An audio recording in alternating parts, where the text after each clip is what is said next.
Gaslamp, Twilight presents a nightmarish bedtime horror story. The night stretched long and unforgiving as Daniel stumbled out of the dive bar on Fifth Avenue, the gas lamp's neon glow blurring in his periphery. He had spent the last few hours humoring his old friend Jay, who wouldn't shut up about some girl he just met. "She's high-class garbage," Jay had said, laughing, shaking his head like he couldn't believe his own luck. You know, one of those girls who looks too good to be real, but then again, definitely has something off. Like, you can tell she's been places and knows things. Daniel didn't ask what Ja meant. He didn't care. But now, standing outside, watching Jay and this mystery woman lean against a street lamp in the cool night air, he felt something wrong. She was too still, too perfect. Long, dark hair cascaded past her shoulders like liquid shadow.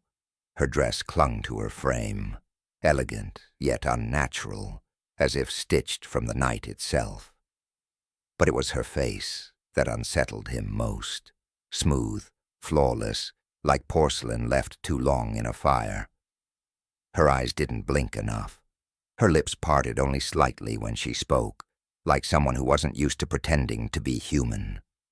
Jay was completely enraptured. "Hey," Daniel called. "You good, man?" Jay barely registered his voice. The woman turned to Daniel instead, her movements eerily fluid, too fluid. "Your friend is fine," she said, her voice syrupy, thick with something that made Daniel's skin prickle. "But you should go home now." Something about the way she said it felt less like advice and more like a warning. Daniel took a step forward, and nausea curled in his stomach. The air smelled wrong, not like the usual city mix of car exhaust and spilled beer, but something metallic, like rusty blood. "Nah," he said, forcing his voice steady. "I think he should go home." Jay finally turned, blinking as if surfacing from deep water. "Dude, relax. We're just talking." The woman's lips curled, revealing a smile that didn't reach her eyes. "He's a big boy," she whispered, "and he likes me." Daniel opened his mouth to protest, but in that moment, he saw it. The way her reflection didn't quite match in the puddle by their feet. The way her dress seemed to breathe on its own, shifting in ways fabric shouldn't. And then worst of all, her shadow. It wasn't hers. It was something else entirely. The shape that stretched from her feet was jagged and wrong, with too many limbs. A hunched figure that seemed to be waiting, watching, hungry. Daniel's stomach dropped. "Jay," he said carefully, "let's go." Jay rolled his eyes. "Man, don't be a—" Before he could finish, the woman's hand shot out, gripping Jay's wrist, and in the space of a single breath, he withered. His skin paled, sagging like overripe fruit, his cheeks hollowed, his lips cracked.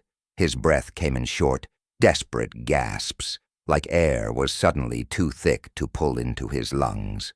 The veins in his neck darkened, rising against his skin like ink seeping through paper. His pupils dilated, wide, terrified, then dulled to nothing. Daniel stumbled backward, his mind screaming at him to run. But the woman turned to him, her expression bored. "I told you to leave," she murmured. Her mouth stretched too wide, and in that impossible gaping darkness, something inside moved. Daniel tried to scream, but the sound never left his throat. His vision blurred, not with blackness, but with shadows, writhing tendrils of ink that slithered toward him, curling around his ankles, his wrists, his throat. The air turned to sludge in his lungs. He fell to his knees, gasping, his pulse slowing. The last thing he saw was her face, splitting apart, unfolding like a flower of jagged teeth and void. The last thing he felt was something pulling, not just his body, but something deeper, something vital. The last thing he heard was Jay's voice. distant and hollow, whispering, "She's high garbage." And then Daniel wasn't there anymore. Hit like. If you've ever been drained by the wrong people, you're not alone. Subscribe if you want more of the hidden horrors of nightlife.